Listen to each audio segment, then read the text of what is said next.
So in the name of Allah, the most beneficent and the most kind to all of us. So we are here today for an orientation session for ECAT and MDCAT 2024 और 2025. तो हर साल ऐसा होता है जब भी हम anti test की तैयारी कराते हैं, 10 साल हो गए करवाते हुए उसको, तो 10 सालों से लगातार मैं यहाँ पर एक ओरिएंटेशन बच्चों को देता हूँ जिसमें हम डिस्कस करते हैं about university admissions, about universities, about test. और बातें तो बहुत लंबी है, 6-7 घंटे भी करें तो कम है, लेकिन कोशिश करके समराइज़ करके ख़ुलासे में मुख्तसर करके उसको जो है वो 45 मिनट्स में हम इसको समअप करेंगे, जिसमें ECAT और MDCAT के हवाले से कुछ बहुत बुनियादी बातें जो है ना, बहुत बेसिक बातें जो तमाम स्टूडेंट्स को पता होनी चाहिए जो सेकेंड ईयर के तालिब इल्म हैं, उस हवाले से हम बात करेंगे, ठीक है। और बारीकियों में जब जाएंगे तो उसमें तो बहुत सारी डिटेल्स होती हैं, उसमें तो 6-7 घंटे भी कम पड़ जाएंगे अगर हम बारीकियों के लिहाज से बात करना शुरू कर दें। हाँ, लेकिन क्लास के एंड में क्वेश्चन आंसर सेशन होगा FAQs का, तो जिसमें आप अपने जो क्वेश्चंस हैं, जो सवाल हैं, वो आस्क कर सकेंगे। तो यहाँ जिस वक्त आप बैठे हैं, दिस इज़ दुआ इल्म कोचिंग सेंटर इमाम कॉलोनी कैंपस, और यहाँ पर हम ECAT MDCAT के ओरिएंटेशन करने जा रहे हैं। तो और ये ओरिएंटेशन या ये जो सेशन है उन तमाम तालिब इल्मों के लिए ज़रूरी है जो सेकेंड ईयर के बाद, जब भी सेकेंड ईयर के तालिब इल्म आप लोग हैं जितने भी बैठे हुए, और सेकेंड ईयर के बाद जितने भी स्टूडेंट्स आला तालीम के लिए यूनिवर्सिटी में दाखिला लेंगे, किसी भी यूनिवर्सिटी में एडमिशन लेंगे, उनके लिए ये सेशन सिर्फ है। तो अगर आप यकीनन जाहिर सी बात है कि सेकेंड ईयर के तालिब इल्म है, दैट्स वाई आपके लिए बहुत इंपॉर्टेंट है, बाकियों के लिए नहीं है। अब जो इंटर नहीं कर रहे हैं, जो कुछ और पढ़ रहे हैं, या जो कोर्सेज़ कर रहे हैं, या जो मैट्रिक में है, फर्स्ट ईयर में, उनके लिए इंपॉर्टेंट नहीं है। सिर्फ सेकेंड ईयर के स्टूडेंट्स, उनके लिए ये बात बहुत ज़्यादा इंपॉर्टेंट होने वाली है, चूँकि आप नेक्स्ट ईयर 2025 में 2025 में किसी ना किसी यूनिवर्सिटी में एडमिशन लेंगे। मैं चूँकि आप जैसे कि जानते हैं, मैं सर नसीम जुल्फ़िकार हूँ और मेरा ताल्लुक़ दुआ इल्म एंट्री टेस्ट सिस्टम से है, और 2009 से ये इदारा जो है वो कोचिंग सेंटर या जो टेस्ट प्रिपरेशन सेंटर ये चल रहा है। हमारे कैंपसेस इस तरह गुलशन इकबाल में, नॉर्थ कराची में, बल्दिया टाउन में है, औरंगी टाउन के अंदर अहमद चौक पर है, और ये जहाँ बैठे हैं इस वक्त दिस इज़ इमाम कॉलोनी कैंपस। तो 2009 से हम इसको जो है वो चला रहे हैं, जिसमें काफ़ी सारे स्टूडेंट्स हैं, एक बहुत बड़ी तादाद है जिसको हम काउंट भी नहीं कर सकते हैं, जिन्होंने यूनिवर्सिटीज़ में एडमिशन लिया है NED के अंदर, या फिर जो है मेडिकल यूनिवर्सिटीज़ के अंदर वो गए, और उसकी एक बहुत बड़ी लिस्ट है। तो अगर आगे शायद कोई स्लाइड आएगी तो उसमें वो लिस्ट आपको दिखाई देगी, तो मैंने उसको डाली होगी, तो हम उसको देखेंगे कितने स्टूडेंट्स के एडमिशन हमारे NED में हुए और इस तरह से हुए। बहुत बड़ी बात होती है, मुझे इतनी बड़ी बात नहीं लगती, क्योंकि जाहिर सी बात है कि हम हर साल ही कराते रहते हैं, तो एक चीज़ आदत हो जाती है। तो एक आदत के लिहाज से मुझे तो लगता है एक छोटी मोटी बात है, लेकिन एक स्टूडेंट के लिए बहुत बड़ी बात होती है NED में एडमिशन लेना या फिर किसी यूनिवर्सिटी में दाखिला लेना, आपके लिए बहुत बड़ी बात होगी। मेरे लिए शायद इतनी बड़ी ना हो, चूँकि हर साल ही चले जाते हैं बच्चे बड़ी तादाद में, ठीक है। तो अब इसी चीज़ के हवाले से बात करना, जो मेरी एक्सपर्टाइज़ है, जो उसको हम शेयर करेंगे यहाँ पर कि किस तरह से तैयारी की जाती है, क्या तरीका होता है। अगर हम एक बेसिक चार्ट की बात करें तो जैसे कि आप जानते हैं कि आफ्टर मैट्रिकुलेशन जब आप इंटर में आते हैं, तो आप में से जितने स्टूडेंट्स बैठे हुए हैं वो 3 फैकल्टी से बिलोंग करते होंगे। आइदर वो बिलोंग करते हो इंटर प्री इंजीनियरिंग से, या वह बिलोंग करते होंगे इंटर प्री मेडिकल से, या फिर उनका ताल्लुक होगा लाइक प्री कंप्यूटर साइंस से, CS से, ICS के स्टूडेंट होंगे। अब देखो, अब इंटरमीडिएट के बाद जो है ना वो हम डिफरेंट फील्ड्स की तरफ जा सकते हैं। अभी डिफरेंट फील्ड्स की तरफ जा सकते हैं, जैसे कि इंटर प्री इंजीनियरिंग का स्टूडेंट अगर है, प्री इंजीनियरिंग का है, तो वो मोस्ट प्रोबेबली क्या करता है, या तो वो BE करता है, this is bachelor of engineering, जो 4 साल का होता है, और या तो वो BE के बजाय BS करता है, ये भी 4 साल का होता है। तो BE या BS की तरफ हमारे स्टूडेंट्स अक्सर जा रहे होते हैं। एक रुझान था कि पहले ज़्यादातर बच्चे BE की तरफ ही जाना चाहते थे, अब बच्चे BS की तरफ भी जाना चाहते हैं, ख़ास तौर पे BS कंप्यूटर साइंस हो गया, या BS इन सॉफ्टवेयर इंजीनियरिंग, आजकल इसका भी बड़ा रुझान है। पहले के समझा जाता था कि BE सिर्फ करो आप, लेकिन BE के अलावा BS भी बच्चे करते हैं, ख़ास तौर पे कंप्यूटर साइंस के अंदर बहुत ज़्यादा बच्चे BS करना चाहते हैं, ठीक है। और BE के अंदर आएंगे तो ये इंजीनियरिंग है, जिसमें इलेक्ट्रिकल, इलेक्ट्रॉनिक्स, मैकेनिकल और कई बहुत सारी फील्ड हैं, ठीक है। इसी तरह से जो प्री मेडिकल के स्टूडेंट होते हैं, वो यूनिवर्सिटी में जाकर क्या कुछ पढ़ना चाहते हैं, वो MBBS कर सकते हैं, बीइंग अ डॉक्टर MBBS कर सकते हैं, या BDS कर सकते हैं, this is called dentist, bachelor of dental surgery. वो PharmD कर सकते हैं, this is called doctor of pharmacy. Pharmacist जिसको हम कहते हैं, वो DPT कर सकते हैं, this is called doctor of physiotherapy, या फिजियोथेरापिस्ट जो कहलाते हैं। या एक प्री मेडिकल के स्टूडेंट भी BS कर सकता है, BS इन डिफरेंट फील्ड्स। तो बहुत सारी फील्ड्स आजकल BS की होती हैं, जैसे कि BS इन कार्डियक परफ्यूजन है, BS इन रेडियोलॉजी है, BS इन न्यूट्रिशन है, BS इन नर्सिंग है, इसी तरह से BS इन लैब टेक्नीशियन है, मेडिकल टेक्नोलॉजी है, ऑप्थेमोलॉजी है, डर्मेटोलॉजी है, बहुत सारी चीज़ों में BS कर सकते हैं। तो बहुत सारी फील्ड है मेडिकल की बात करने की। अब वो डिपेंड करता है कि हर स्टूडेंट का अपना एक ड्रीम होता है, उसका अपना एक ख्वाब होता है, उसका अपना एक इंटरेस्ट होता है, उसका अपना एक रुझान होता है, मेंटल टेंडेंसी होती है जिसके लासे वो फील्ड अपनाता है। मैं तो बता रहा हूँ कि ये फील्ड्स हैं जहाँ पर आप जा सकते हैं। मैं आपसे ये कह नहीं रहा कि इसी फील्ड में चले जाओ, आपके ऊपर है आप किस फील्ड में जाओ जो आपका इंटरेस्ट है, ठीक है। हाँ, ये चीज़ है कि आपको इन्फॉर्मेशन मिल रही है चीज़ों के बारे में। अच्छा, ये भी किया जा सकता है, अगर आपको नहीं पता था कि MBBS के अलावा कुछ और भी होता है तो अब आप देख सकते हैं।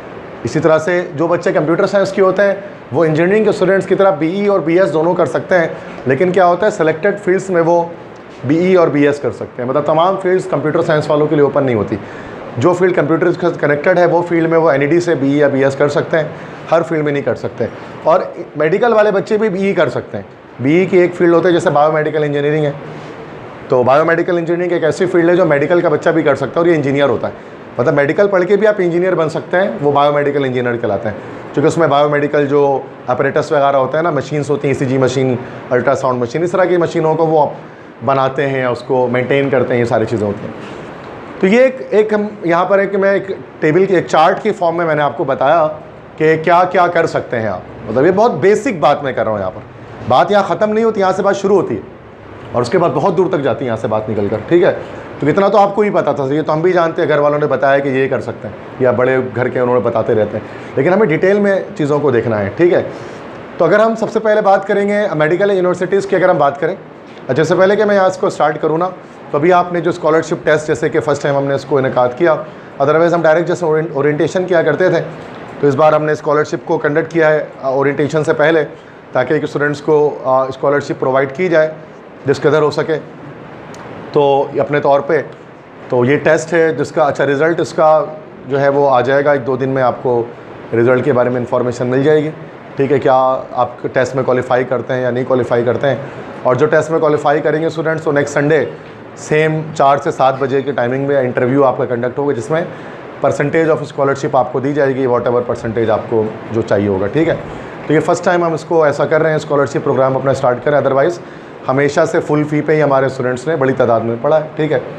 तो इस बार हम ऐसा कर रहे थे कि बच्चों को थोड़ा सा, जैसे कि इन्फ्लेशन का एक दौर है, जो महंगाई है, इस तरह की चीज़ें आजकल हैं, फाइनेंशियल क्रंच है पाकिस्तान के अंदर और घर वालों के साथ भी है, तो इसमें थोड़ा सा बच्चों को एक बेहतर एक वो हो, या जो डिज़र्विंग स्टूडेंट हैं वो नीड बेस्ड या मेरिट बेस्ड पर वो चीज़ों को गेट कर पाएँ, क्योंकि हर एक इंसान के लिए जाहिर सी बात है चीज़ें मुश्किल हो चुकी हैं। तो इसी वाले से हमने इस बार किया है, वरना हमेशा कभी ऐसा नहीं रहा कि हम स्कॉलरशिप करते हैं। इस बार इसलिए किया गया कि भाई ताकि थोड़ा सा बेहतरी आ जाए और बच्चे स्टडीज़ की तरफ आ जाएँ, वरना बहुत सारे बच्चे आजकल पढ़ाई इस वजह से भी नहीं कर रहे हैं कि भाई फीसिस और ये सारी चीज़ों की वजह से। तो इस हवाले से कॉज हमने स्टार्ट किया अपने तौर पर, अपने बलबूते पर, ये हमने एक चीज़ स्टार्ट की, दुआई इल्म एंट्री सिस्टम या कोचिंग सेंटर की तरफ से स्पेशली आपको ये दिया जा रहा है, ठीक है। इसमें कोई भी इदारा दूसरा कोई इन्वॉल्व नहीं है किसी भी तरह से, ये हमारी अपनी स्कॉलरशिप है तो हम आपको दे रहे हैं, ठीक है, अपनी जेब से हम आपको स्कॉलरशिप दे रहे हैं, वॉटेवर, ठीक है। तो आगे हम बात करते हैं उसके अंदर, अदरवाइज़ इसमें तो दारू के थ्रू देना बड़ा आसान रहता है, लेकिन अपने पास से करना एक मुश्किल काम रहता है, ठीक है। तो वो चीज़ हम आपको प्रोवाइड कर रहे हैं। तो अब यहाँ पर जब हम बात करते हैं मेट्रिकुलेशन के हवाले से कि मैट्रिक के बाद आप ये सारी चीज़ें आप कर सकते हैं, इतनी सारी चीज़ों को आप कवर अप कर सकते हैं। जहाँ तक मेडिकल यूनिवर्सिटीज़ की बात की जाए, जो बच्चे प्री मेडिकल के बैठे हैं, ख़ास तौर पर उनके हवाले से अगर मैं बात करूँ तो 5-10 मिनट उनके बारे में बात करता हूँ। तो मेडिकल यूनिवर्सिटीज़ जो है उस वक्त कराची के अंदर, कराची में 2 तरह की हैं, गवर्नमेंट सेक्टर भी हैं और प्राइवेट सेक्टर भी हैं। तो यहाँ पर हम प्राइवेट सेक्टर के बारे में बात नहीं करेंगे, चूँकि जाहिर सी बात है कि वो बहुत ज़्यादा कॉस्टली होते हैं। हाँ, कोई स्टूडेंट अगर करना चाहेगा तो at the end of the session FAQs में आप पूछ सकते हैं, अदरवाइज़ गवर्नमेंट सेक्टर में तो जाहिर सी बात है हर कोई जाना चाहता है, चूँकि वो लो फी में होती है, कम फीस में उसकी पढ़ाई हो जाती है। तो जो गवर्नमेंट सेक्टर मेडिकल यूनिवर्सिटीज़ है कराची के अंदर, वो 4 हैं। एक हमारे पास कहलाती है डाउ university of health and sciences, एक कहलाती है JSMU जिना सिंध मेडिकल यूनिवर्सिटी, एक कहलाती है KMDC that is Karachi medical and dental college, जो अब यूनिवर्सिटी बन चुकी है कराची मेट्रोपॉलिटन यूनिवर्सिटी हम कह सकते हैं उसको, वैसे लोग आज भी उसको KMDC के नाम से जानते हैं। नेक्स्ट है शहीद मोहतरमा बिनिदर भुट्टो मेडिकल कॉलेज लियारी। अब ये फील्ड्स हैं जो कि मेडिकल यूनिवर्सिटीज़ यहाँ पर हैं, ये 4 हैं। ये 4 गवर्नमेंट की हैं जो MBBS कराती हैं, प्राइवेट में भी हैं अलग अलग, जैसे आगा खान है, इस तरह हमदर्द है, बहरिया है, बकाई है, सर सैयद मेडिकल कॉलेज है, ठीक है। तो ये प्राइवेट मेडिकल यूनिवर्सिटीज़ हैं, लेकिन हम यहाँ गवर्नमेंट की बात कर रहे हैं जिसमें लो फ़ी के अंदर आपको एडमिशन मिल जाता है। तो इसमें सीट्स भी मैंने बता दी बेटा, MBBS की कितनी सीट है और BDS की कितनी सीट है। यहाँ पर आप देख सकते हैं हर यूनिवर्सिटी के सामने MBBS और BDS के सीट्स हैं। तो ये लेक्चर आपका रिकॉर्ड हो रहा है, ये पूरा ओरिएंटेशन, सामने कैमरा ऑन है, तो वो सारी चीज़ें आपको यूट्यूब पे रात में या कल सुबह तक अवेलेबल हो जाएंगी, ठीक है। तो अगर आप कुछ नहीं लिख रहे हैं, कोई ऐसा इशू नहीं, आप वीडियो में भी देख सकते हैं अगर आप भूल जाते हैं कुछ बातें मेरी, क्योंकि मैं बहुत सारी बातें करने वाला हूँ।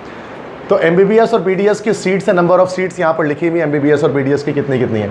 ओवरऑल अगर हम टोटल सीट्स बात करें कितनी है MBBS की तमाम यूनिवर्सिटी को मिलाकर, तो MBBS की 701 सीट्स हैं और BDS की 196 सीट्स हैं। मतलब डॉक्टर जो बन सकते हैं मेडिकल के अंदर वो 701 बच्चे बन सकते हैं और डेंटिस्ट 196, 196 बच्चे डेंटिस्ट बन सकते हैं गवर्नमेंट सेक्टर में। मतलब ये सीट हज़ारों में नहीं है, ये हंड्रेड्स के अंदर ये सीट्स मौजूद हैं। और बच्चे लेकिन इंटरमीडिएट में हज़ारों की तादाद में होते हैं। जैसे प्री मेडिकल में एटलीस्ट 50 to 60,000 बच्चे होते हैं और 50-60 हज़ार बच्चों के लिए सिर्फ आप समझ लें कि 800-900 के करीब सीटें हैं ये ओवरऑल। तो एक टफ कंपटीशन है, उसी कंपटीशन के बारे में हम बात करने वाले हैं आज। तभी हम यहाँ पर जमा हुए संडे वाले दिन। अगर कंपटीशन नहीं होता तो आप घर बैठे रहते, आप यहाँ नहीं आते, क्योंकि सबको सीट मिल जाती। एक कंपटीशन में सीट हमें छीननी है, तभी हम यहाँ पर आए कि क्या तरीका होगा कि हम सीट ले सकें, जो इतनी सी सिलेक्टेड सीट्स हैं, तभी हम यहाँ मेहनत कर रहे हैं, ठीक है। अगर यही सीट अगर 10,000 के करीब होती है अगर, तो मसला ही कोई नहीं होता, हर बच्चे का एडमिशन होता, लेकिन ऐसा नहीं है। अब क्यों नहीं है, इसके पीछे 100 रीजन्स हैं, फाइनेंशियल क्राइसिस और बजट पाकिस्तान का, बहुत सारी चीज़ें। सीट्स लिमिटेड है, ठीक है, इसका मतलब यही है। जब हम बात करते हैं MBBS की, तो एलिजिबिलिटी क्राइटेरिया की बात करें कि क्या एलिजिबिलिटी है, किस कदर है। तो ये MBBS BDS की बात करो मेडिकल के स्टूडेंट्स के लिए कि कम से कम 60% मार्क आपके फर्स्ट ईयर में होने चाहिए। इंटर में फर्स्ट ईयर सेकेंड ईयर में कम से कम 60% मार्क आपको चाहिए अगर आपको टेस्ट देना है MDCAT का। तो अभी फर्स्ट ईयर का रिजल्ट आएगा तो मिनिमम 60% चाहिए, लेकिन इसका कतई ये मतलब नहीं है कि 60% पर आपको एडमिशन मिल जाएगा, ऐसी कोई बात नहीं है। तो फिर कैसे मिलेगा सर, आगे देखें। मेरिट फार्मूला एक बनेगा। मेरिट फार्मूला का क्या मतलब, जिसका एग्रीगेट कहा जाता है। अक्सर बच्चों को ये समझ में नहीं आता है एग्रीगेट। MBBS के अंदर एग्रीगेट बनता है, 10% मैट्रिक, 40% इंटर और 50% टेस्ट के मार्क्स लिए जाते हैं। मिसाल के तौर पे अगर आपने मैट्रिक में 90% अगर आपकी आई है तो उसके 10% से मुराद 9 मार्क्स, 9 नंबर यहाँ से लिए जाएंगे, 9 मार्क्स लिए जाएंगे यहाँ से। इसी तरह से इंटरमीडिएट का 40% लिया जाएगा। मीन्स अगर आपकी 80% आई भी है तो जैसे कि 40% मतलब उसका 30% तक या उसके अराउंड आपको लिया जाएगा। इसी तरह से आपको जो एंट्री टेस्ट होगा MDCAT होगा 200 नंबर का, उसमें जितने भी नंबर आए होंगे उसका 50% लिया जाएगा। तो तीनों को मिलाकर कैलकुलेट करके क्या करेंगे, हम एक मेरिट फार्मूला एग्रीगेट बनाएंगे। इट मीन्स के मैट्रिक का नंबर भी काउंट होगा आपके, मैट्रिक में आपका जो भी आया है, और 40% इंटर का काउंट होगा। मतलब इंटर में जितना भी आया है उसका 40% और टेस्ट में जितना भी नंबर आया है उसका 50%। इन तीनों को मिलाकर हम क्या करते हैं, एक एग्रीगेट बनाते हैं और उसी एग्रीगेट पर आपका एडमिशन होता है। अगर वो सबसे अच्छा, अगर जिसका ज़्यादा अच्छा एग्रीगेट होता है उसका एडमिशन ज़्यादा जल्दी होता है। इसका मतलब सिर्फ टेस्ट की बुनियाद पर नहीं होता, सिर्फ मैट्रिक की बुनियाद पर नहीं होता, सिर्फ इंटर की बुनियाद पर नहीं होता, तीनों ही चीज़ों पर मेहनत चाहिए, ठीक है, तो जाकर फिर एक एडमिशन होता है। हाँ, ये हो सकता है अगर किसी के इंटर में नंबर कम है और उसके मैट्रिक और टेस्ट में ज़्यादा अच्छे नंबर आए हुए हैं तो वो एडमिशन गेट कर सकते हैं MBBS में। या अगर किसी का मैट्रिक में एंट्री टेस्ट में नंबर कम आया है लेकिन उसके मैट्रिक में नंबर इंटर में नंबर बहुत ज़्यादा है तो वो भी गेट कर सकता है। तो तीनों को मिलाकर एक फार्मूला हमारे पास बनता है, इसको एग्रीगेट सिस्टम कहते हैं। सही है, सिर्फ इंटर की परसेंटेज मैटर नहीं करती है, तीनों चीज़ें मैटर करेंगी। एक्सपेक्टेड टेस्ट डेट क्या है बेटा, सितंबर में ये टेस्ट हो जाएगा नेक्स्ट ईयर 2025 में जो है वो नेक्स्ट ईयर सितंबर तक आपका ये टेस्ट कंडक्ट हो जाएगा, अगस्त या सितंबर में हो जाएगा। टेंटेटिव एग्जैक्ट डेट हमें नहीं पता, अगस्त सितंबर का महीना हम रखते हैं, ठीक है। टेस्ट पैटर्न क्या होता है MDCAT के अंदर कि 200 नंबर का टेस्ट ही हमसे लेते हैं। जो मार्क्स होता है, टेस्ट हमारा 200 नंबर का होता है, इसमें MCQs बेस्ड होता है, 200 MCQs आते हैं। उसमें से 3.5 घंटे के टेस्ट आपका ये होता है 3.5 आवर्स का, और कैलकुलेटर इसमें अलाउ नहीं किया जाता है MDCAT के टेस्ट में। विदाउट कैलकुलेटर आपको न्यूमेरिकल्स करने होते हैं, ये भी एक मसले वाली बात होती है MDCAT के अंदर। और MCQs सब्जेक्ट कितने होते हैं बेटा, 5 सब्जेक्ट होते हैं। बायोलॉजी के 68 MCQs होते हैं, केमिस्ट्री के 54 होते हैं, फिजिक्स के 54 होते हैं, इंग्लिश के 18 होते हैं और लॉजिकल रीजनिंग के 6 क्वेश्चंस होते हैं। लॉजिकल रीजनिंग IQ टाइप का एक सब्जेक्ट होता है। तो इस तरह से टोटल मिला लेंगे तो ये 200 MCQs का टेस्ट हमारा होता है, जिसमें आपके जितने भी नंबर आएंगे उसका 50% नंबर लिया जाएगा एग्रीगेट बनाने के लिए। मतलब जाहिर सी बात है, जब आपके नंबर ज़्यादा आएंगे टेस्ट में तो उसका एग्रीगेट भी ज़्यादा बनेगा, आसान सी बात है। तो ये चीज़ है। और टेस्ट के पासिंग मार्क्स कितने होते हैं, कम से कम कितने नंबर चाहिए होते हैं, 55% मार्क्स चाहिए MBBS में टेस्ट क्वालिफाई करने के लिए। मतलब 200 में से 110 MCQs आपको मिनिमम करेक्ट करने हैं, और BDS के लिए 200 में से 90 MCQs आपको क्या करने, मिनिमम करेक्ट करने। बट इसका कतई ये मतलब नहीं है कि इस पर आपका एडमिशन डन हो जाएगा। ये कह रहे हैं कि ये पासिंग क्राइटेरिया है, जितने ज़्यादा नंबर लाएंगे उतने ज़्यादा एडमिशन के चांसेस बढ़ेंगे। हाँ, अगर कोई प्राइवेट यूनिवर्सिटी में जाना चाहता है, प्राइवेट यूनिवर्सिटी में जाना चाहता है आगा खान में या ज़ियाउद्दीन में या हमदर्द में या इस तरह से यूनिवर्सिटीज़ में, तो वो पासिंग क्राइटेरिया पे भी पूरा उतरता है तो उसका एडमिशन हो जाएगा, क्योंकि वहाँ फीस बहुत हाई लग रही है। लेकिन जब आप डाओ में, KMDC में, जिना सिंध मेडिकल यूनिवर्सिटी में जाना चाहते हैं तो फिर आपको क्या करना पड़ेगा, सिर्फ इस नंबर पर इक्तिफा नहीं करना है, आपको जितना ज़्यादा हो सके उतना ज़्यादा लाना है। चूँकि मैंने आपको कंपटीशन का बता दी कितना टफ है, तो एक मेरिट लिस्ट बनती है। अब ये इसका ये मतलब नहीं होता कि आप कितने नंबर आ गए तो आपका एडमिशन भी हो जाएगा, उस मेरिट लिस्ट में आपको ऊपर होना पड़ता है, तो ये चीज़ आपके लिए ज़रूरी है। तो ये मैंने कुछ चीज़ें MD कैट के हवाले से बताई, MBBS और BDS के एडमिशन के लिए ये चीज़ें आपको रिक्वायर हैं। हाँ, लेकिन जिस तरह से मैंने बताया ना, ये चीज़ें मैंने MBBS और BDS के लिए बताई हैं, लेकिन जो बाकी फार्म डी, DPT, BS, इन सब के टेस्ट अलग अलग होते हैं यूनिवर्सिटीज़ में। अगर आप फार्म डी करना चाहते हैं, DPT या BS BE करना चाहते हैं मेडिकल के स्टूडेंट्स, उनको MD कैट देने की नीड नहीं। MD कैट सिर्फ MBBS और BDS के लिए होता है बस, डॉक्टर और डेंटिस्ट बनने के लिए, फार्मासिस्ट बनने के लिए MD कैट नहीं। हाँ, लेकिन टेस्ट उसका भी होता है, बट वो टेस्ट MD कैट नहीं कहलाता, उसको एंट्री टेस्ट बोलते हैं हम लोग, सिर्फ कि एंट्री टेस्ट है भैया। लेकिन इसको MD कैट एक स्पेशल किस्म का टेस्ट है जो डॉक्टर और डेंटिस्ट सिर्फ बनने के लिए इंसान देता है। ठीक है, ये बेसिक पॉइंट्स हैं जो पता होंगे, जिस एक दो बच्चे को नहीं पता है क्लास में, उसको बताना चाह रहा हूँ। वरना जाहिर सी बातें होती हैं, इंसान को पता होता है इन चीज़ों के बारे में कि एडमिशन मुझे लेना है। इसके बाद अब जहाँ तक बात करते हैं इसके लाइक फ़ीस की क्या होती है, कि क्या फ़ी होती है इसके अंदर, MBBS की, BDS की क्या फ़ी होती है। तो MBBS की ऊपर मेरिट पे, अच्छा, डाउ की फ़ीस अलग है और डाउ जिना की एक जैसी, और KMDC की फ़ीस अलग है। डाउ और जिना में MBBS की फ़ीस होती है 31,900, मतलब 32,000, 32,000 पकड़ लें, 32,000 रुपये ये सालाना फ़ीस होती है। 32,000 पूरे साल की फ़ीस है, 12 महीने की, क्योंकि गवर्नमेंट है ये, गवर्नमेंट के फ़ायदे मैं आपको दिखा रहा हूँ। अब आप बोलोगे सर हमने तो सुना था लाखों में होती है, वो प्राइवेट की सुनी है आपने। अगर आपने सुना कि सर हमने सुना था 10 लाख होती है सालाना, मेरी अम्मी तो ये बोलती हैं या फिर मेरे फला लोग तो ये बोलते हैं 10 लाख 20 लाख रुपए लगते हैं सालाना डॉक्टर बनने के लिए, वो प्राइवेट की बात आपको बताते हैं। गवर्नमेंट में इतनी ही लगती है, ये आप इंटरनेट पर सर्च करो आपको मिल जाएगा। ये आपके जान पहचान में कोई पढ़ रहा है तो आप उससे पूछ लो, आपको बता देंगे फीस इतनी होती है। ठीक है, लेकिन ये फिर वही बात है कि इनके फिर ये बच्चे पढ़ने वाले बहुत होते हैं जो इतनी फ़ीस दे रहे होते हैं, क्यों? चूँकि ये कंपटीशन में पूरा उतरे होते हैं। 31,000 में मतलब 32,000। हाँ, KMDC की थोड़ी ज़्यादा है, 1,17,000 होती है पूरे साल की। ये मंथली फ़ीस नहीं है, पूरे साल की फ़ीस है। ये भी इतनी ज़्यादा नहीं है अगर देखा जाए तो, अगर इसको कंपेयर करें हम प्राइवेट यूनिवर्सिटी से। बाकी BDS की फ़ीस जो है वो, जो डेंटिस्ट की फ़ीस थोड़ी ज़्यादा होती है, जैसे डाउ में 2 लाख रुपये सालाना है डेंटिस्ट की फ़ीस, ये जिना से डेंटिस्ट बनेंगे तो फिर 1.5 लाख रुपये सालाना है। KMDC से 1,17,000 रुपये सालाना फ़ीस है। तो ये फ़ीसेस हैं, ये आप इसके वीडियो देखकर स्क्रीनशॉट भी ले सकते हैं इसकी आप, ताकि आपको याद रहे, किसी को दिखाने के काम आए कि इतनी फ़ीस चल रही है। ठीक है, क्योंकि एक साथ इस तरह कंपाइल हुआ आपको कहीं नहीं मिलता है, वो मैंने कंपाइल करके रख दिया इसमें सारी इन्फॉर्मेशन इधर उधर से निकाल के। ठीक है, तो ये वरना आपको अलग अलग प्रोस्पेक्टस में ढूंढना पड़ेगा और आप परेशान हो जाएंगे। तो ये सारी फ़ीस आपको दिख रही है MBBS और BDS की, तमाम यूनिवर्सिटीज़ की, गवर्नमेंट की। ठीक है बेटा, क्लियर है? अच्छा, अब क्लोजिंग एग्रीगेट की बात करते हैं कि लास्ट ईयर किस परसेंटेज पर ये एडमिशन हमारे पास क्लोज हुए हैं। तो क्लोजिंग एग्रीगेट है, जैसे डाउ का MBBS हमारा 87 से 89% एग्रीगेट पर क्लोज हुआ है, मतलब 87 से 89 तक एग्रीगेट कहलाता है। ये एग्रीगेट से मुराद ये कि जो टेस्ट के मार्क्स, इंटर के मार्क्स और मैट्रिक के मार्क्स मिलाकर जो एग्रीगेट करके आपका इतना 87 से 89 के बीच में आना चाहिए।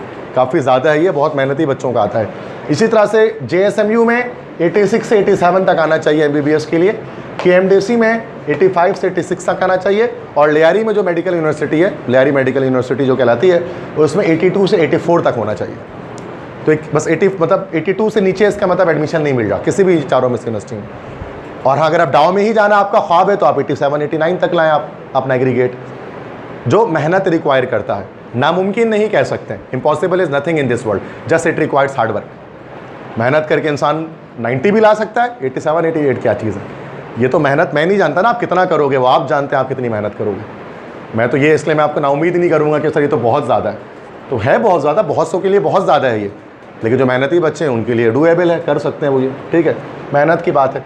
तो ये क्लोजिंग एग्रीगेट्स है तमाम यूनिवर्सिटीज़ की। बाकी सेल्फ फाइनेंस की बात नहीं कर रहा, वो एक अलग चीज़ होती है। ओपन मेरिट में बता रहा हूँ, जो कम फ़ी वाली जो मैं बता रहा 32,000 सालाना वाली फ़ीस में आपको इतनी परसेंटेज चाहिए, वो ओपन मेरिट में आप चेक करेंगे तमाम यूनिवर्सिटीज़ को।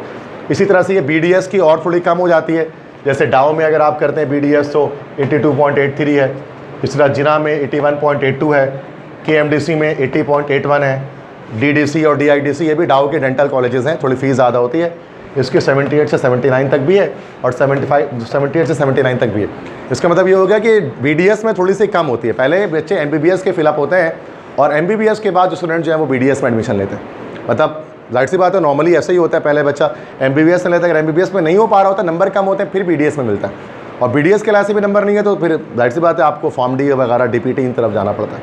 ये चीज़ें, बट ज़रूरी नहीं है कि एक इंसान MBBS और BDS ही करे।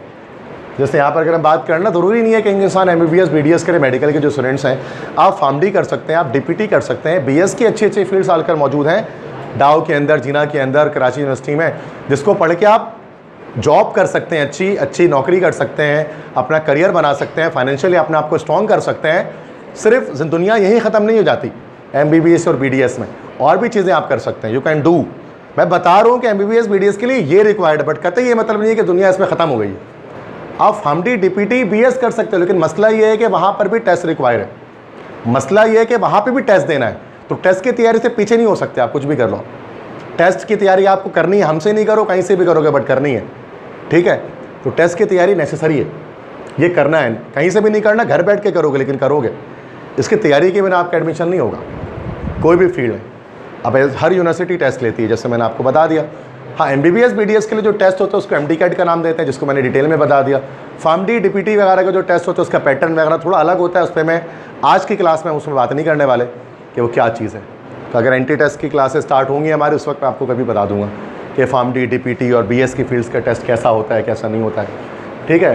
तो या फिर मैं कराची यूनिवर्सिटी के जब लेक्चर्स बनाता हूँ तो उसमें मेरे वीडियो डालता हूँ, उसमें इसकी KU के हवाले से, तो उसमें बताता हूँ कि फॉर्म डी क्या चीज़ है। अभी हमारा मकसद MDCAT के हवाले से डिस्कस करना है, MBBS और BDS, ठीक है, जो आप बनना भी चाहते हैं ज़्यादातर बच्चे। अब बात करते हैं थोड़ी सी, ये तो मैंने 5-10 मिनट आपकी बात की मेडिकल के हवाले से। अब बात करते हैं थोड़ी सी इंजीनियरिंग यूनिवर्सिटी के हवाले से, फिर मैं समराइज़ करके दोनों के एक साथ बात करूँगा। अगर हम बात करते हैं इंजीनियरिंग यूनिवर्सिटी के हवाले से, तो इंजीनियरिंग यूनिवर्सिटी में हमारे पास दो तरह की यूनिवर्सिटी, अब जो प्री इंजीनियरिंग और कंप्यूटर साइंस के स्टूडेंट्स हैं उनके हवाले से डिस्कशन होने वाली है। तो गवर्नमेंट यूनिवर्सिटीज़ कराची के अंदर 3 यूनिवर्सिटीज़ है जो गवर्नमेंट के अंदर आती हैं। एक NED यूनिवर्सिटी है, एक दाऊद यूनिवर्सिटी नाम सुना होगा आपने, और एक कराची यूनिवर्सिटी है। ये 3 इंजीनियरिंग यूनिवर्सिटी है, और एक शायद मैं लिखना भूल गया हूँ, IIE, इसका नाम बहुत कम बच्चे जानते हैं, institute of industrial electronics engineering. इसमें एक ही फील्ड होती है, एक ही फील्ड होती है इंडस्ट्रियल इलेक्ट्रॉनिक्स, तो इसलिए अक्सर लोग इसका नाम भी नहीं पता होता है, बट ये भी गवर्नमेंट की है। तो 4 यूनिवर्सिटीज़ मान लेते हैं गवर्नमेंट की इंजीनियरिंग के अंदर। NED जो सबसे मेन है, जिसके बारे में बात होगी, दाऊद है, KU है और IIE है। KU के अंदर एक ही फील्ड इंजीनियरिंग की, जिसको केमिकल इंजीनियरिंग कहते हैं। बाकी BS CS और BS SC वगैरह भी है इसके अंदर, सॉफ्टवेयर इंजीनियरिंग वगैरह भी है, ठीक है।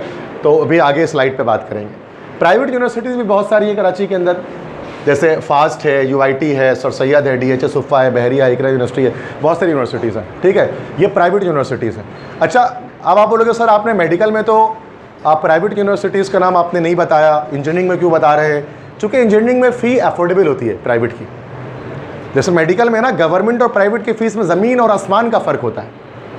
लेकिन गवर्नमेंट के अंदर प्राइवेट और गवर्नमेंट की फ़ीस में 15-20 हज़ार का फ़र्क होता है, बहुत ज़्यादा नहीं होता है। इसलिए अगर किसी का गवर्नमेंट में नहीं हो पा रहा तो इंजीनियरिंग में भी वो कम फीस में ले सकता है, इतनी ज़्यादा फीस नहीं है। तभी मैं इंजीनियरिंग का नाम लिख देता हूँ प्राइवेट के अंदर, बट मैं कभी मेडिकल में नहीं लिखता, चूँकि बहुत डिफरेंस है फ़ीस का। मिसाल के तौर पे अगर NED में आप फ़ीस दे रहे हैं, अगर मान लेते हैं कि एडमिशन के टाइम पे आपके 1 लाख रुपए लगती है, अभी मैं बताऊंगा फ़ीस 1 लाख लगती है एडमिशन के टाइम पे। अगर किसी प्राइवेट यूनिवर्सिटी में अगर आप देना तो 1.5 लाख रुपए लग जाएगी, 50,000 रुपये लग रही है। 1 लाख तो NED में दो, 1.5 लाख प्राइवेट में दे दो, एडमिशन डन हो जाएगा। कहने का मकसद इतना। लेकिन ये अगर हम गवर्नमेंट की बात करें तो 32,000 रुपये, जैसे 32,000 ले रही है ना सालाना फ़ीस जो हमारे पास आ रही है, 32,000 की कौन ले रहा है? डाओ। अभी आगा खान से आप करते थे वो 25 लाख रुपये सालाना हो जाती है। अब कहाँ 32,000 सालाना और कहाँ 25 लाख सालाना, फ़र्क है ना। तो इसलिए हम मेडिकल की पढ़ाई प्राइवेट में बहुत महंगी है, लेकिन इंजीनियरिंग की प्राइवेट भी सस्ती है इंजीनियरिंग के लिहाज से। इसलिए लेकिन मसला क्या है बेटा, टेस्ट हर जगह है।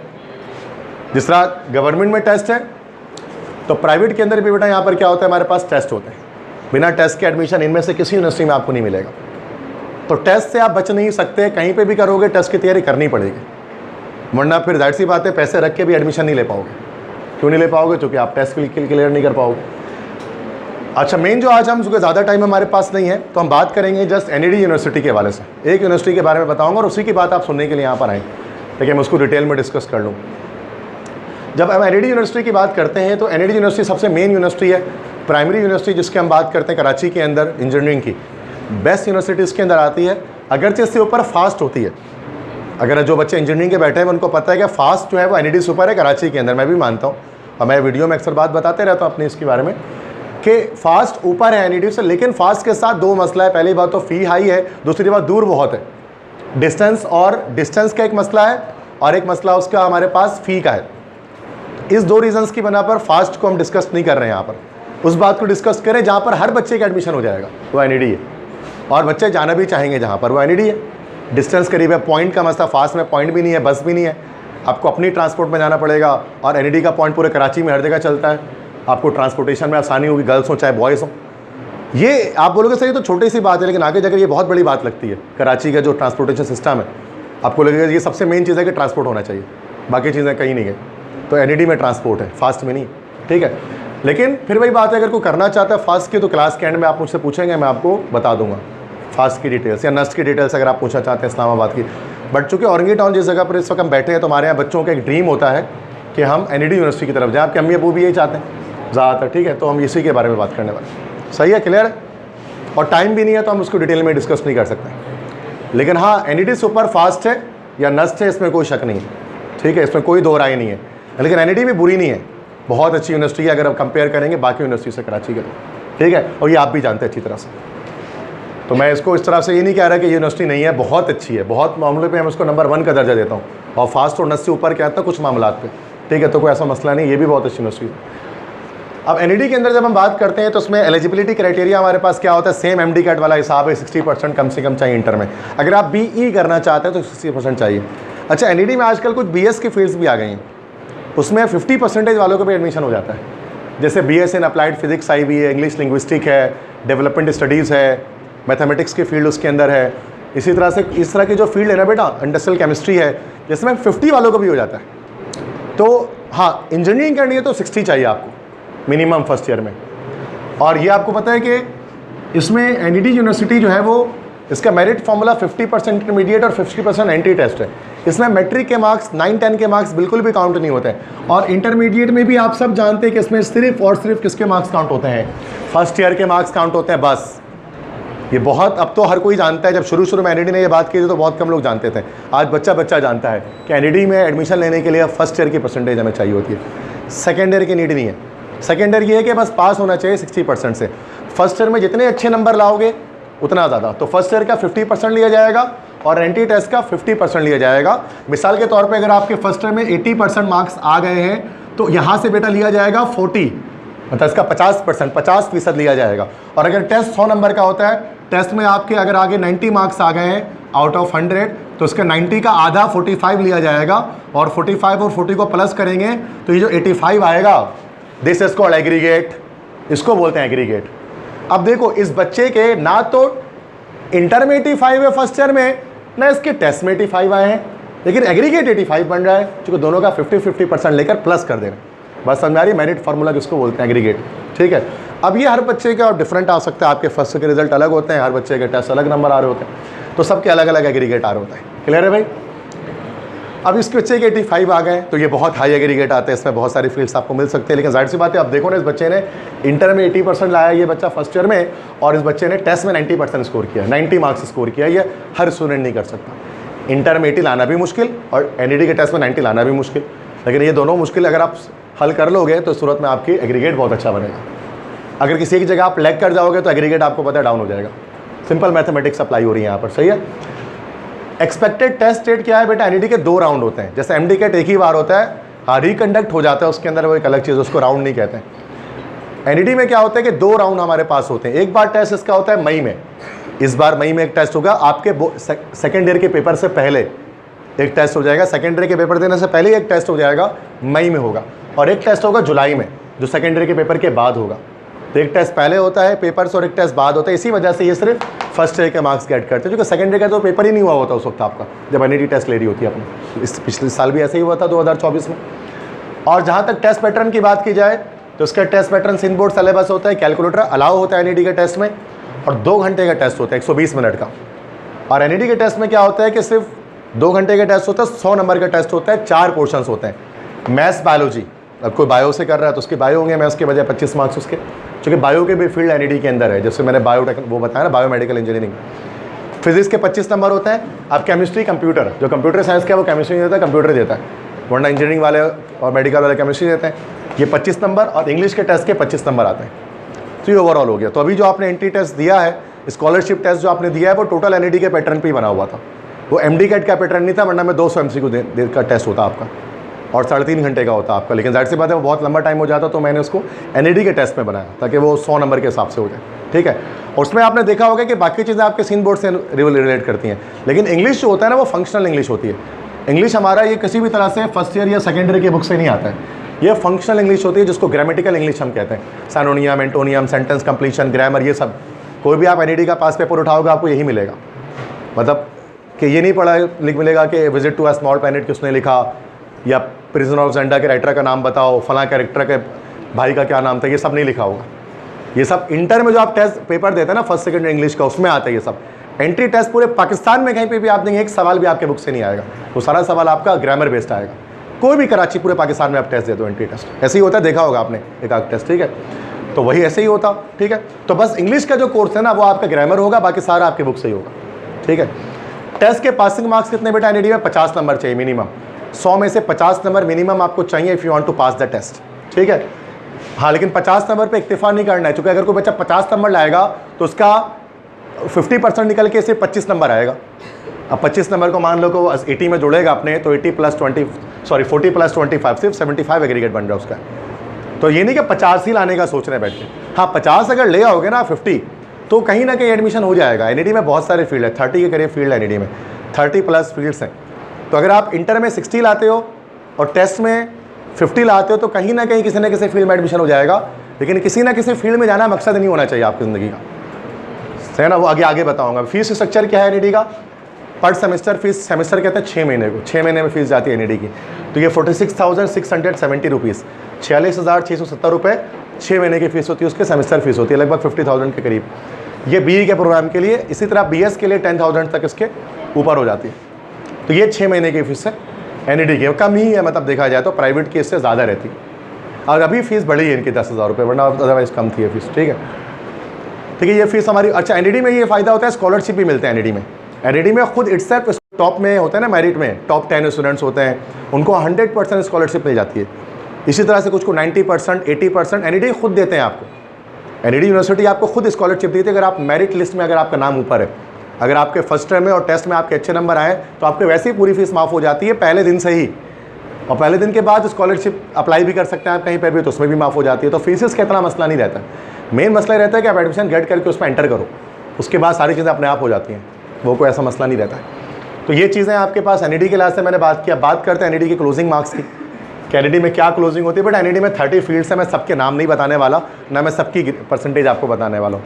मैं मेन जो फील्ड है ना स्टार्टिंग की, उसके हवाले से आपको बता दे रहा हूँ कि अराउंड कितनी परसेंटेज आपको चाहिए होती है एग्रीगेट में। जैसे सबसे टॉप की फील्ड जो एनईडी में होती है वो होती है BE सॉफ्टवेयर इंजीनियरिंग। सॉफ्टवेयर सबसे ऊपर होती है, आप सब जानते हैं। और सॉफ्टवेयर की जो क्लोजिंग है वो 86.5% पे क्लोजिंग है इस साल। 86.5 एग्रीगेट पे क्लोजिंग हुई है। अब 86.5 क्या है, फिर से मैं बता दूं अगर आप कंफ्यूज हो गए हैं तो, ये फर्स्ट ईयर की परसेंटेज नहीं है और ना ही ये टेस्ट के मार्क्स हैं, ये दोनों का एग्रीगेट है। ये एग्रीगेट लिख रहा हूँ, क्लोजिंग एग्रीगेट लिखा हुआ है, परसेंटेज नहीं। हाँ, आप थोड़ी देर के लिए आसान कर दूँ अगर मैं इस बात को, हम ये कह सकते हैं अगर किसी के फर्स्ट ईयर में 86.5 परसेंटेज आ रही है और टेस्ट में भी वो 86-87 नंबर ले आ रहे हैं 100 में से, तो उसका सॉफ्टवेयर में हो गया इस साल। बट ये कह सकते हैं अगर किसी की 80 मार्क्स आ गए टेस्ट, अगर 80 आई है परसेंटेज फर्स्ट ईयर में और टेस्ट में वो 90-91 ले आया तो उसका भी हो सकता है, क्योंकि मिला जुला के प्लस करके यही आ जाएगा। नहीं समझ में आ रही बात? एग्रीगेट समझ रहे हो? ये परसेंटेज नहीं है। बहुत सारे बच्चों को ना ब्लड वो परेशान हो जाते हैं, वो कहते हैं सर 86.5 हमारा तो फर्स्ट ईयर में इतना आएगा ही नहीं, तो हमारा तो सर 80 आएगा हद से हद। तो भैया आप टेस्ट में ज़्यादा ले आना। बात समझ में आ रही है? नहीं समझे बात? ठीक है, तो आप टेस्ट में ज़्यादा ले आना नंबर। तो ये फर्स्ट ईयर के मार्क्स नहीं हैं, ये एग्रीगेट्स हैं। काफ़ी देर से मैं यही बात आपको समझाने की कोशिश कर रहा हूँ और यही समझ में नहीं आ रही थी स्टूडेंट्स को। समझ गए बात क्या बता रहा हूँ? ठीक है, अगर आपके इंटर में कम भी आ गए ना तो आप टेस्ट में अच्छा स्कोर करके एडमिशन आप ले सकते हैं। ठीक है, इसमें कोई मसला नहीं होता है। ठीक है, अच्छा अब जहाँ तक बात करते हैं CIS की, सेकंड फील्ड उसके बाद होती है कंप्यूटर इन्फॉर्म अच्छा CIS नहीं होती है, मैंने गलत कर दिया, सॉरी, BCIT। BCIT भी कंप्यूटर की फील्ड है, bachelor of computer information technology. इसके अंदर सॉफ्टवेयर और हार्डवेयर ये सब चीज़ पढ़ी जाती है, सॉफ्टवेयर में से सॉफ्टवेयर पढ़ते हैं। इसकी 84.5 की एग्रीगेट क्लोजिंग है इस साल की 2024 की। इसी तरह से अब अगली फील्ड जो हमारे पास कंप्यूटर की होती है CIS, उसकी है 83.5 क्लोजिंग, कंप्यूटर इंफॉर्मेशन सिस्टम जिसको हम कहते हैं CIS। अब ये तीनों टॉप की फील्ड कंप्यूटर की हैं। अब तीनों देखो बहुत हाई एग्रीगेट जा रही है, तीनों की एग्रीगेट बहुत हाई जा रही है। जो है कंप्यूटर की फील्ड, जाहिर सी बात है कि हर बच्चा लेना चाहता है NED के अंदर, उसकी एग्रीगेट सबसे टॉप पर होती है, चाहे वो अच्छा। और ये BCIT है ना बेटा, ये इंजीनियरिंग है भी नहीं। जो सेकंड फील्ड है ना इंजीनियरिंग वाले, देख लो, ये इंजीनियरिंग है भी नहीं, ये BS की फील्ड है, BCIT जिसको हम कहते हैं, जिसको कोई पूछता भी नहीं था ज़माने में, सब इंजीनियर बनना चाहते हैं। इसको पढ़ने के बाद नाम में इंजीनियर लगेगा भी नहीं ना, तुम इंजीनियर कहलाओगे। लेकिन फिर भी आप देखो कितनी हाई मेरिट जाता है इसका, क्योंकि आजकल के बच्चों को पता है कि नाम में लगने से कुछ नहीं होता, ढंग की फील्ड होनी चाहिए जिसकी जॉब्स हों। नाम में इंजीनियर लगे ना लगे क्या फ़र्क पड़ता है, फील्ड अच्छी होनी चाहिए। इसीलिए बच्चों ने सेकंड नंबर पे ये आता है, BCIT आता है। तभी किसी ज़माने में सबसे नीचे हुआ करता था, ये कोई पूछता नहीं था इस फील्ड को पूरे कराची में, और आज हर कोई पूछता है इसको, तो कंप्यूटर की दुनिया है, दैट्स वाई। अच्छा, फिर एक कुछ फील्ड थी हमारे पास पहले ना NED के अंदर, AI, data science, gaming and animation, इस तरह से साइबर सिक्योरिटी, उन सबको मिलाकर NED ने ना BCIT में डाल दिया। ये थोड़ा सा गलत काम कह सकते हो या नाइंसाफ़ी की गई है कि पहले अलग अलग बहुत सारे फील्ड थी, AI अलग थी, डेटा साइंस अलग थी, साइबर सिक्योरिटी अलग थी, गेमिंग अलग थी। अब उन सबको मिलाकर उसकी फील्ड BCIT में डाल दी गई। तो ओवरऑल इससे क्या हो गया कि सिलेक्शन चांसेस और कम हो गए। पहले कंप्यूटर के 7 फील्ड हुआ करते, तो सिर्फ 3 ही फील्ड है, और इन्हीं में बच्चों को अब देखो इसकी अगली फील्ड जो कंप्यूटर से रिलेट नहीं करती है, अब वो कितने कम पे जा रही है, 79.41 या 80 के करीब गई थी, ठीक है। तो ये अब देखो, अब ये इलेक्ट्रिकल है, इलेक्ट्रॉनिक्स है, मैकेनिकल है, इंडस्ट्रियल है, केमिकल है, टेलीकॉम है। अब देखो जैसे जैसे नीचे जा रहे हैं वैसे वैसे एग्रीगेट कम होते जा रहा है। अब 71.68 पर टेलीकॉम आ गया, टेलीकॉम इंजीनियरिंग। अब इसका ये मतलब नहीं हुआ कि इससे कम पे का एडमिशन नहीं होगा। 30 फील्ड है, मैंने 30 फील्ड का नाम थोड़ी ना लिखा है यहाँ पर। अब कुछ ऐसे फील्ड भी हैं जो 60 एग्रीगेट में मिल जाते हैं आपको, बस इंटर पास है आपका, मतलब फर्स्ट ईयर में आपके 50% है, टेस्ट में आपके 50 नंबर है, आप NED में कुछ ना कुछ कर सकते हो, फील्ड ले सकते हो, जैसे डेवलपमेंट स्टडीज़, इंग्लिश लिंग्विस्टिक। लेकिन वो लेना नहीं चाहोगे आप, वो एक अलग बात है, बट ले सकते हो। NED में पढ़ना कोई बड़ी बात नहीं है, 30 फील्ड है, कहीं ना कहीं सबका हो जाता है। बस टेस्ट में 50 नंबर चाहिए आपको, उससे ज़्यादा कम नहीं आने चाहिए, सही है।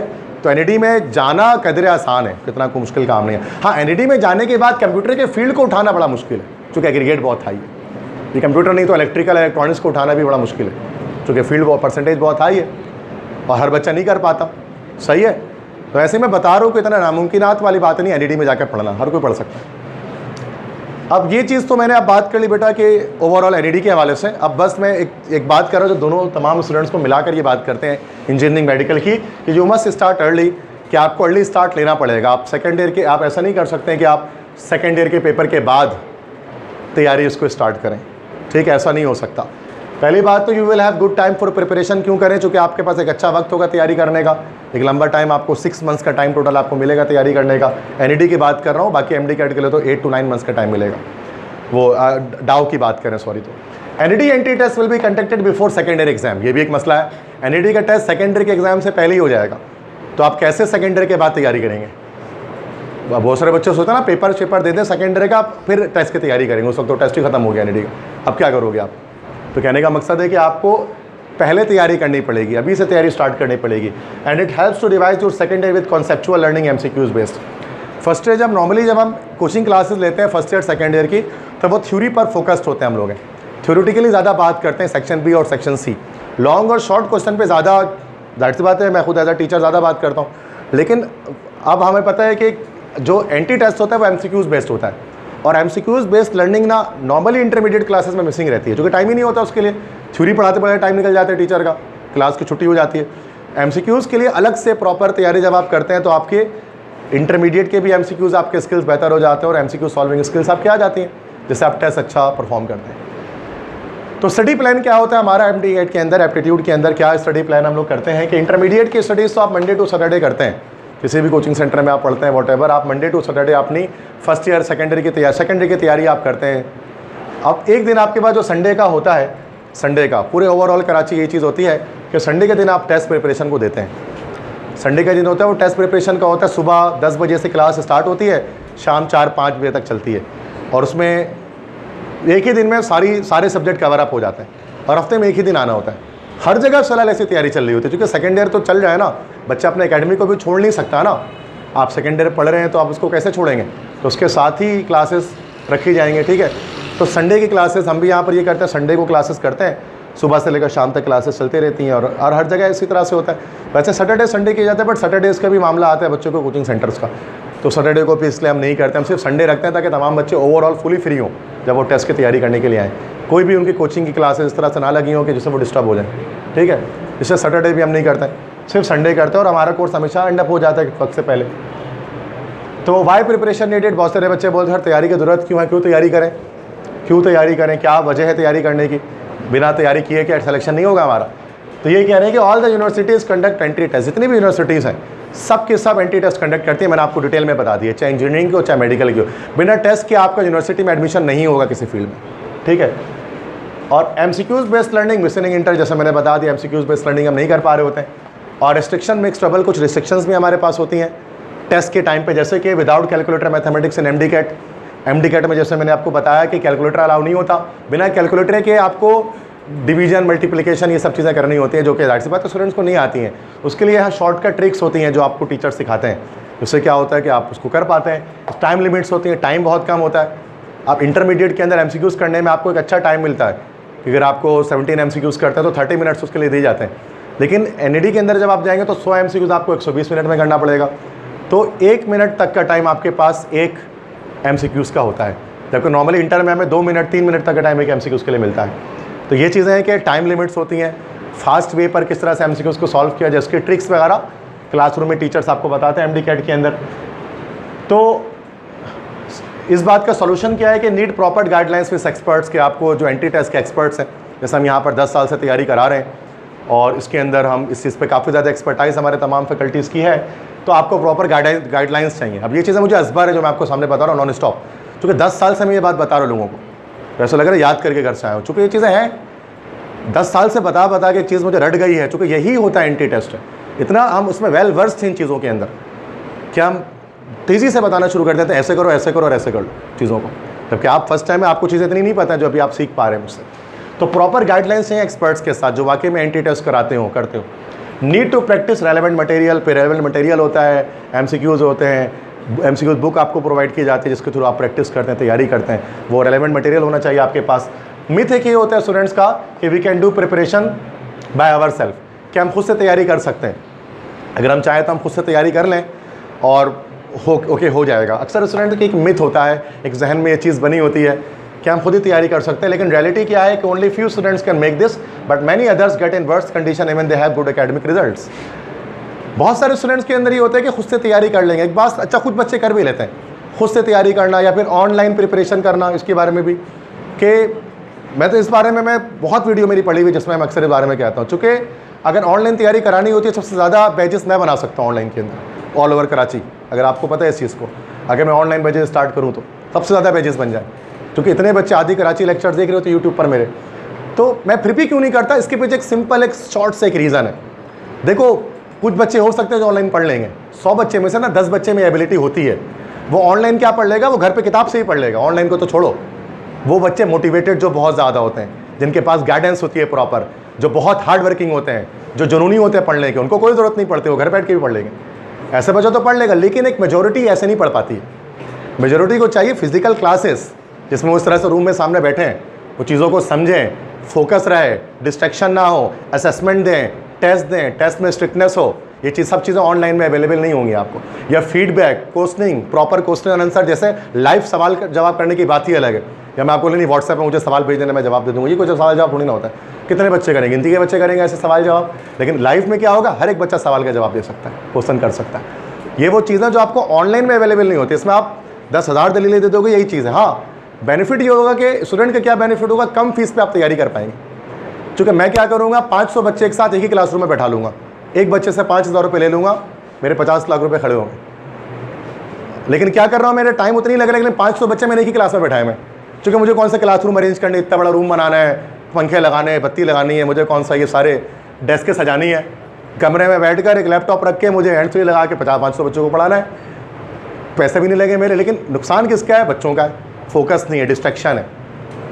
इसमें पढ़ाना मुश्किल है हम सबके लिए, क्योंकि डेस्क लगाना, सिर्फ करना, अरेंज करना चीज़ों को, ये आसान थोड़ी ना रहता है।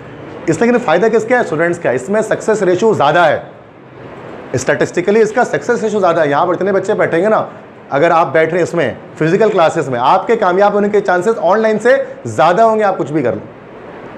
समझ गए? इसलिए कि ये पूरी रिसर्च है मेरी इसके ऊपर, एक स्टैट्स, एक फैक्ट्स एंड फिगर है, जिसमें बात मैं यहाँ पर कर रहा हूँ। इसलिए मैं कभी इस तरफ आया ही नहीं। मैंने ऐसा नहीं कि ऑनलाइन ही पढ़ा, 2020 में हमारा पूरा बैच ऑनलाइन चला था, कोरोना का, कोविड का। आज भी लेक्चर्स पढ़े हैं 2020 के मेरे यूट्यूब पर, लेकिन सबसे ज़्यादा लूजी लेक्चर था वो। मतलब मुझे खुद अजीब सा लगता है उस लेक्चर को देखा कि मैं क्या पढ़ाता था ये, क्योंकि अकेले रूम में बैठ के पढ़ाना मुझसे तो नहीं होता भाई, सिंपल सी बात है। मुझसे ऐसे ही पढ़ाया जाता है, सामने बच्चे भरे हो तो मैं पढ़ा सकता हूँ, अदरवाइज मुझसे नहीं पढ़ाया जाएगा। एनर्जी मिलती है इससे मुझे, मैं 6 घंटे बोल सकता हूँ ऐसे। और क्लास में बैठ के ना, घर पे बैठ के अकेले मैं 10 मिनट से ऊपर पढ़ा नहीं पाऊंगा, नींद आने जमाइया लेना होता हूँ मैं क्लास में बैठ के। अब जाहिर सी बात है, स्क्रीन को इतना देर बंदा देखेगा, आप भी कितना देर स्क्रीन को देखोगे, थक जाओगे। हाँ, फीस बचाने के लिए बहुत अच्छा है, 5,000 6,000 2,000 रुपये में कर लोगे, लेकिन फ्यूचर आपका दाव पे लगेगा। फ्यूचर से बड़ी ये चीज़ें नहीं है। आज कुछ पैसे आप खर्च करोगे ना, कल आपके ही काम आएगा, याद रखिएगा इस चीज़ को, ठीक है। तो मैं इसलिए बता रहा हूँ कि बच्चे मिसगाइड हो जाते हैं चीज़ों के अंदर, उनको पता ही नहीं होता, और मिसगाइड हो रहे होते हैं चीज़ों के अंदर वो खास तौर पर। अच्छा, हाउ डू वी टीच, हम किस तरह से पढ़ाते हैं भाई? सब्जेक्ट लेक्चर्स होते हैं जो मैंने बता दिया, एमसीक्यूज पॉइंट व्यू से पढ़ाते हैं, गाइडेंस मटेरियल प्रोवाइड करते हैं, पास पेपर प्रिपरेशन कराते हैं। पास पेपर जो होते हैं डिफरेंट एनईडी के, तो सारे पास पेपर कराता हूँ। लेक्चर्स मेरे यूट्यूब पे पढ़े हुए, आप देख लें हम किस तरह से डील करते हैं। बाय ग्रैंड टेस्ट होता है यूनिवर्सिटी पैटर्न के लिहाज से हमारा ओवरऑल, के जीटी हम कंडक्ट करते हैं, जिसमें ओवरऑल एनईडी वालों को 100 नंबर का और एमडी कैट वालों को 200 नंबर का टेस्ट हम मल्टीपल टाइम्स इसको कंडक्ट करते हैं, ताकि बार बार हमारी प्रैक्टिस अच्छी तरह से हो सके। तो ये सब इस तरह से हम इसको टीचिंग करते हैं। जहाँ तक बात फीस स्ट्रक्चर की, ये फुल फीस स्ट्रक्चर है। जो स्कॉलरशिप की बात, क्योंकि अभी बच्चों ने स्कॉलरशिप दिया है, इन्होंने स्कॉलरशिप दिया है, तो उनको परसेंटेज ऑफ स्कॉलरशिप मिल जाएगी अगले संडे, नेक्स्ट संडे को। अदरवाइज़ ये फुल फी हमारी एमडी कैट की 35,000 लमसम रहती है, ओवरऑल 1 टाइम पेमेंट रहती है। इसमें मटेरियल जो कोर्स का है वो इंक्लूड रहता है, उसके अलावा कोई हिडन चार्जेस में नहीं होती है। ई कैट की जो है वो 3,000 लेस होती है, 32,000 होती है एनईडी के टेस्ट की तैयारी के लिए। और ये लमसम रहता है प्रिपरेशन मटेरियल के, ये उन बच्चों के लिए जिनको स्कॉलरशिप अवेल नहीं करेंगे उनके लिए। बाकी स्कॉलरशिप के लिए अब हम देख लेंगे, जिनको टेस्ट के लिहाज से, आपकी नीड और मेरिट के लिहाज से आपको अलॉट कर दिया जाएगा, ठीक है। अब वो जो भी परसेंटेज दिया जाएगा आपको संडे को बताया जाएगा, ठीक है, क्लियर है। तो ये वरना ये फुल फी है, जो बच्चा फुल फी में पढ़ना चाहेगा, दैट इज दिस, ठीक है, लमसम में। तो ये हमेशा लमसम में ही बच्चे पढ़ते रहें, इस बार हम सिर्फ स्कॉलरशिप डाल रहे हैं, ठीक है, ताकि थोड़ा सा जो फाइनेंशियल करंट आया हुआ है हमारे सोसाइटी में, उससे हम निकल जाएँ, हमारे बच्चे पढ़ के निकल जाएंगे कुछ ना कुछ करके, ठीक है। ये चीज़ें मैंने उसको कवर की।